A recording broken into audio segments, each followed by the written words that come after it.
My name is Sandra Pierce. I'm 42 years old, and I want to tell you about a strip of light. The light under my bedroom door. My son could see it from the hallway.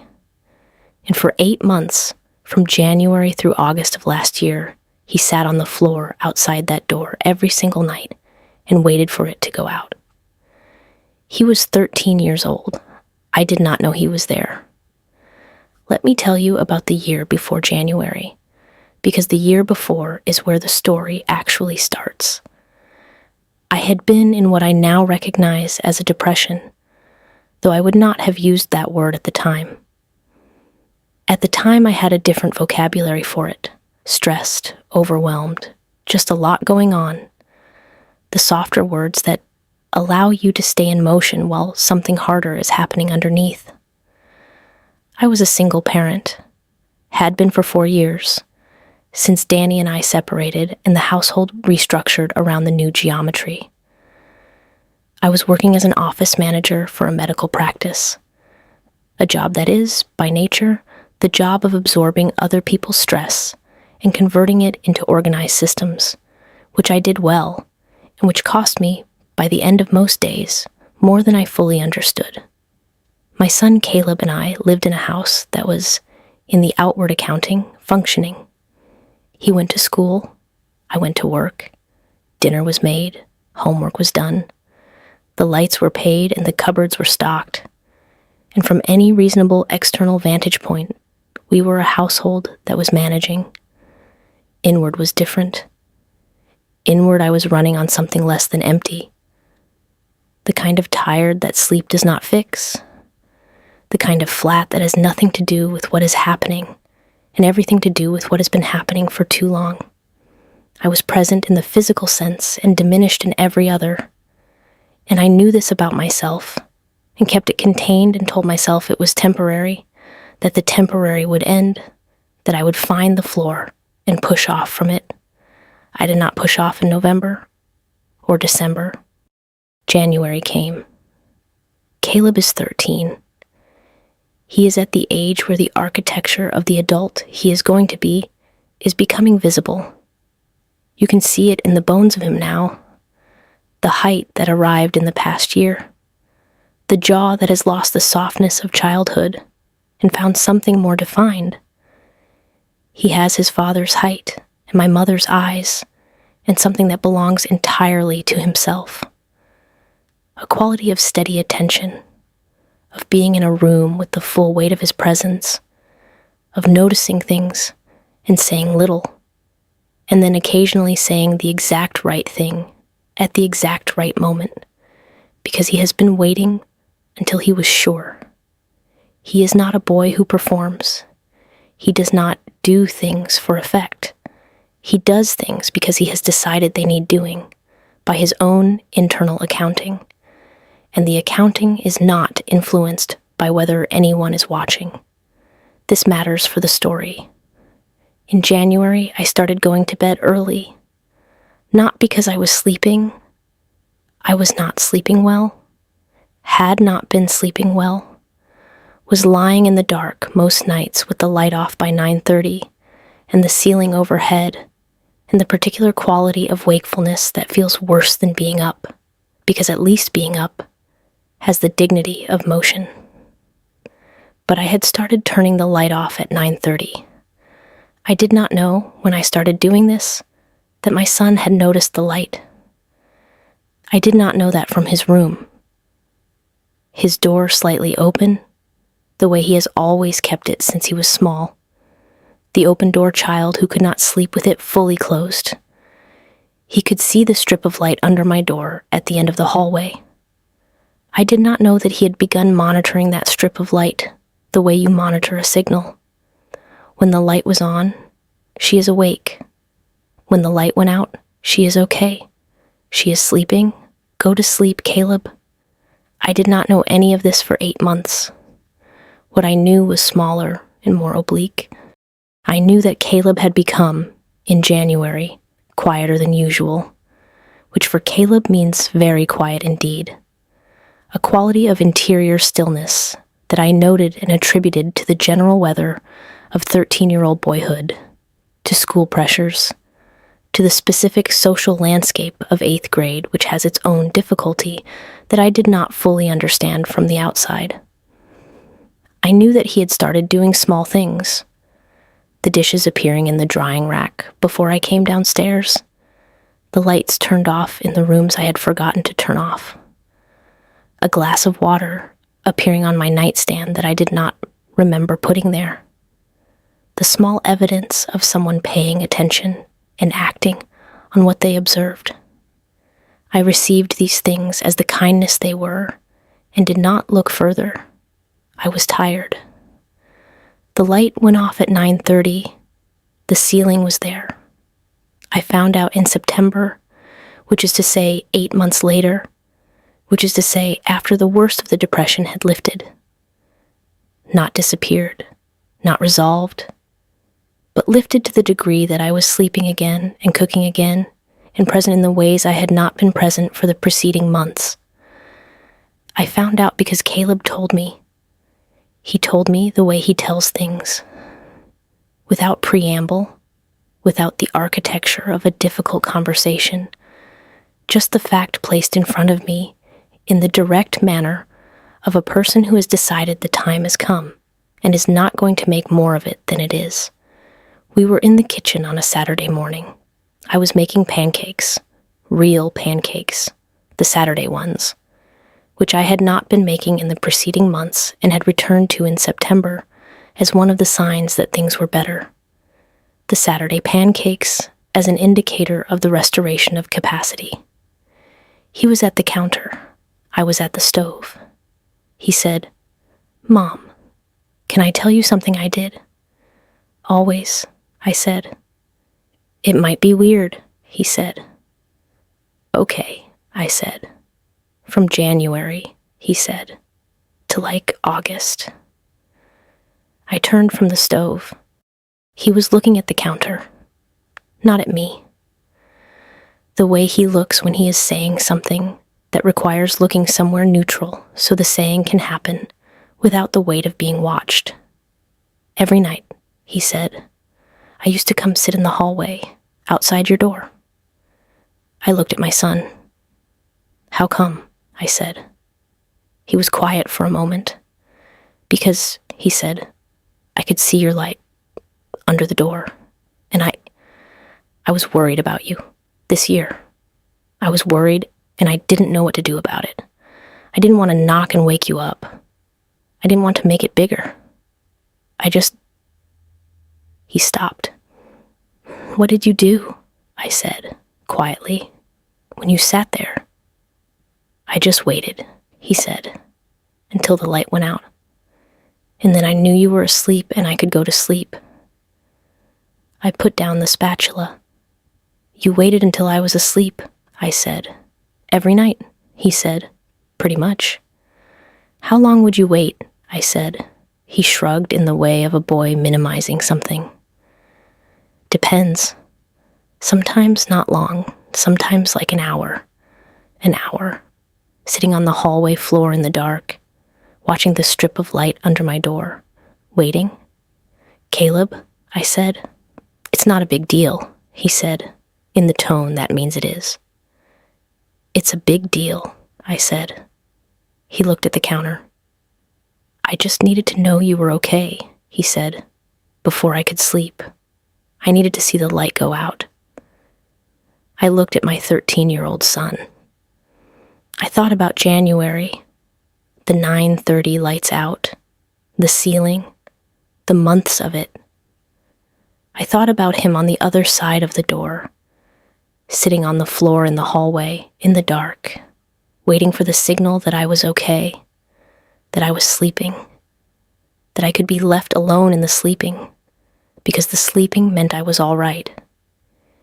He had been standing watch, an 8-month watch, 13 years old, sitting on the floor in the dark outside my door, waiting for my light to go out.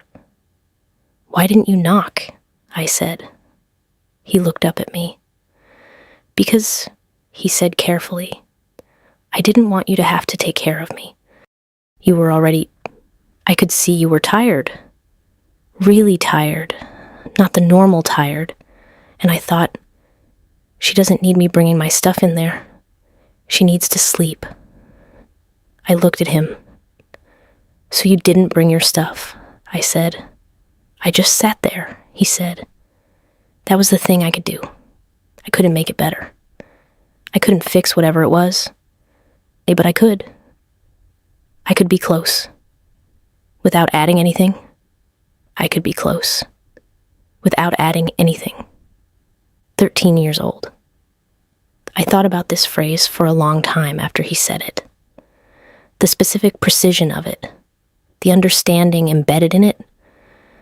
That presence is not always about adding. That sometimes the closest thing to help is to be near without requiring anything. To stand watch without making the watched over person responsible for the watching. He had been there every night. Not knocking. Not adding anything. Just there. Did it help? He said, knowing I was there. Did you know? I didn't know, I said. He nodded. I thought you might not know, he said. I was quiet. You were very quiet, I said. I didn't want to wake you up, he said. Once the light went out. I was careful. I thought about all the nights I had lain in the dark, not sleeping. The 9:30 lights out. The ceiling. On the other side of the door, my son had been sitting on the floor in the hallway, watching the strip of light. Caleb, I said, I want to ask you something. You don't have to answer if you don't want to. Okay, he said. Were you scared? I said. This year, about me. A long pause. He looked at the counter again. Yes, he said, simply, with the honesty of a person who has decided not to minimize this particular thing. I'm sorry, I said. It's not your fault, he said, quickly. Not as comfort, as his actual position, the conclusion he had arrived at in his internal accounting. It's still something you carried, I said. Yeah, he said, but it's okay. You're better now. I am better, I said. The pancakes, he said, gesturing at the stove. I looked at the stove. The pancakes, I said. You stopped making them in January, he said. I noticed. When you started again, I thought, okay, she's coming back. The Saturday pancakes as an indicator. He had been reading the signs all year. The pancakes and the lights and the small evidence of my interior state. And filing them and waiting and sitting in the hallway in the dark. I need to tell you something, I said. I came around the counter and I sat on the stool next to him, which put us at the same level. His height and mine now approximately equal in a way that still surprises me. This year, I said, was hard. You're right that it was hard. I was struggling. I didn't call it the right thing in my head, but that's what it was. He was very still. I didn't want you to worry, I said. I was trying to keep it from you, so you wouldn't have to carry it. He looked at me. I carried it anyway, he said.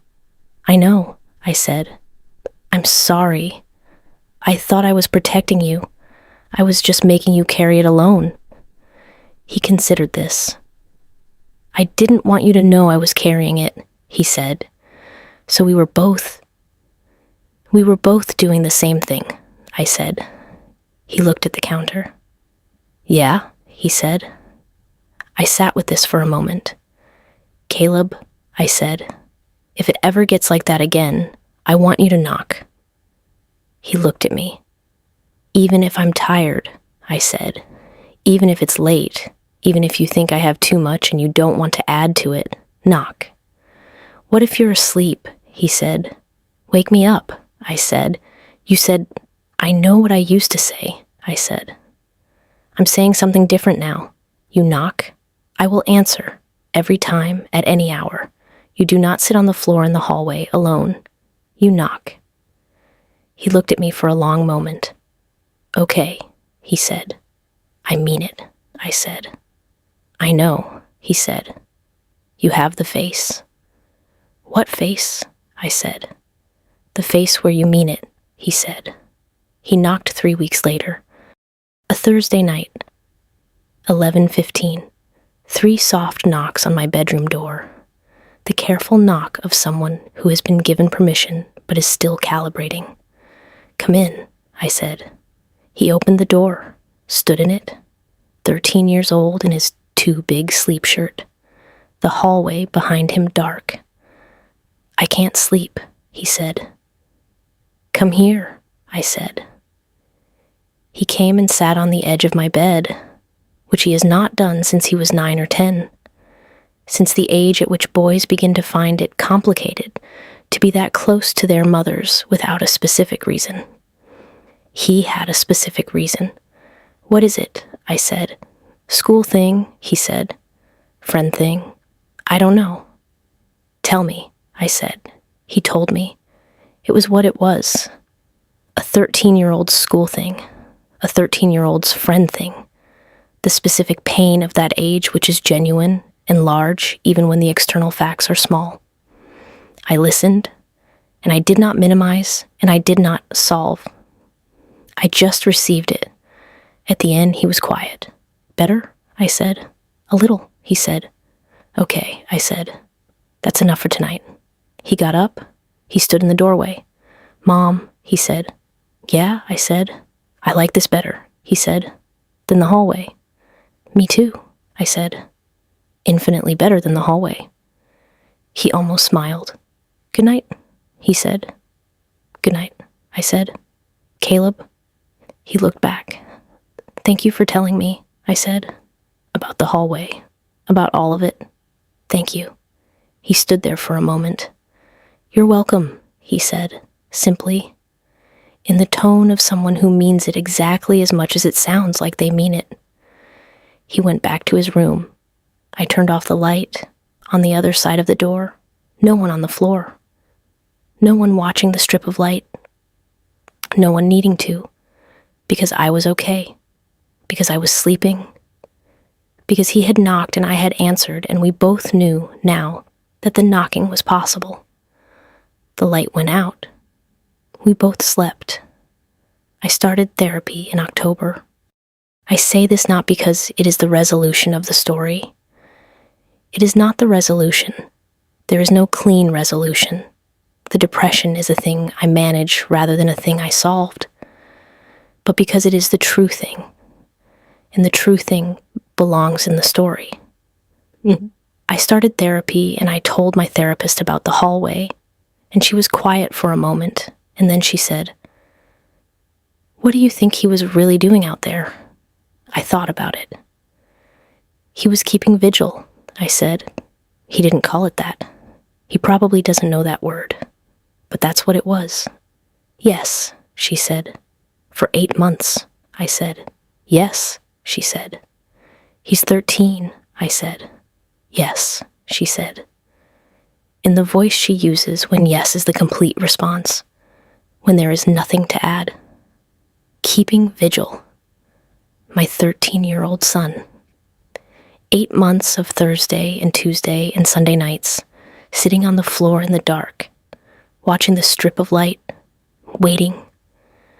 Not because anyone asked, not because he thought I knew, because it was the thing he could do, because the closeness without adding was within his power, because he needed, before he could sleep, to know that I was sleeping, because I was his mother, and that was, for him, a complete and sufficient explanation.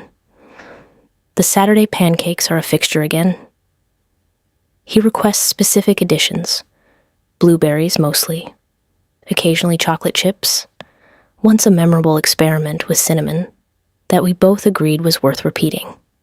He sits at the counter while I make them, and we talk about whatever there is to talk about, the easy, unguarded conversation of a Saturday morning, the kind that doesn't have to go anywhere or mean anything. Sometimes he says things that stop me.